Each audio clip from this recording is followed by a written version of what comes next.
దేవునికి స్తోత్రం. దేవుని ప్రియమైన వారలారా, మీరు స్థలము లేక గృహము లేక ఇబ్బందులు పడుతున్నారా? ప్రార్థన చేస్తున్నారా? ప్రయాసపడుతున్నారా? అయితే ఈ వాక్యాలు మీ కొరకే, ఈ గృహములు మీ కొరకే. విశ్వాసముతో ఈ గృహాల్లో ఏది కావాలో దేవుని అడగండి. ఆయన ఇవ్వగల సర్వశక్తి సంపన్నుడు. ఎందుకంటే మత్తయి సువార్త 8వ అధ్యాయం 20వ వచనంలో చెప్పబడుతుంది, నక్కలకు బొరియలను ఆకాశ పక్షులకు గూళ్ళుండెను, మనుష్య కుమారుడు తలవాల్చడానికి స్థలము లేదు. సర్వాన్ని సృష్టించిన దేవుడు మరి భూలోకములో ఆయనకి స్థలం ఎందుకు లేదు అని మనం ఆలోచన చేస్తే, మనను ధనవంతులుగా చేయాలని, మేళ్ళలో పెట్టాలని.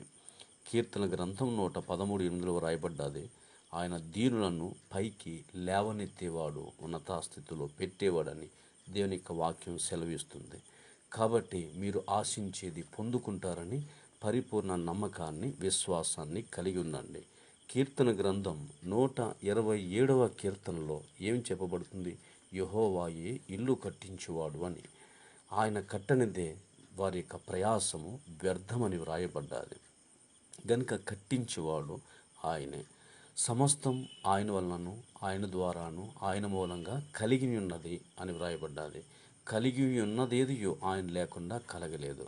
గనుక దేవుడు కలగ చేయనిదే ఎవరికి కలగదు. ఆయన కృప వలననే సమస్తం కలుగుతుంది. కాబట్టి దేవుడు తప్పనిసరిగా మీ అవసరతను తీర్చి మీకు ఒక శ్రేష్టమైన గృహమును ఇవ్వగలడని మీరు నమ్మండి, విశ్వసించండి. పరలోకముందు మీ కొరకు స్థలమును, గృహమును సిద్ధపరచ వెలుచున్నానన్న దేవుడు మరి ఈ లోకములో మనకి ఇవ్వడా? తప్పనిసరిగా దేవుడు మనకి అనుగ్రహించగల సర్వశక్తి సంపన్నుడని పరిపూర్ణ విశ్వాసాన్ని ఉంచండి. దేవుని ప్రియమైన వారలారా, ఆయనలో గొప్ప కార్యములంది. అడుగండి మీకు ఇస్తాను, వెదకండి దొరుకుతాను, తట్టండి మీకు తీస్తానన్న దేవదేవుడు మీ మీ యొక్క ఆశను, మీ కోరికను తప్పనిసరిగా నెరవేరుస్తాడు. ఒకవేళ మీకు స్థలము ఉండి, గృహము ఉండి కూడా ఒకవేళ విశ్వాస గృహముగా లేదేమో, ప్రార్థనా గృహముగా లేదేమో, భక్తిగల గృహముగా లేదేమో, బైబిల్ గ్రంథంలో మరి ఆ రహాబు యొక్క గృహం రక్షించబడిందిగా, కొర్నేలి గృహం భక్తిగల కుటుంబముగా, మరియా మార్తా లాజరు యొక్క గృహం ఆతిథ్యం ఇచ్చేదిగా, సువాసన వెదజల్లేదిగా, యోబు యొక్క గృహం ప్రార్థనా గృహముగాను, ఒబేదేదుము యొక్క గృహం ఆశీర్వదించబడిందిగాను, మరి జక్కయ్య గృహం రక్షించబడిన గృహముగాను మనము చూస్తూ ఉన్నాము.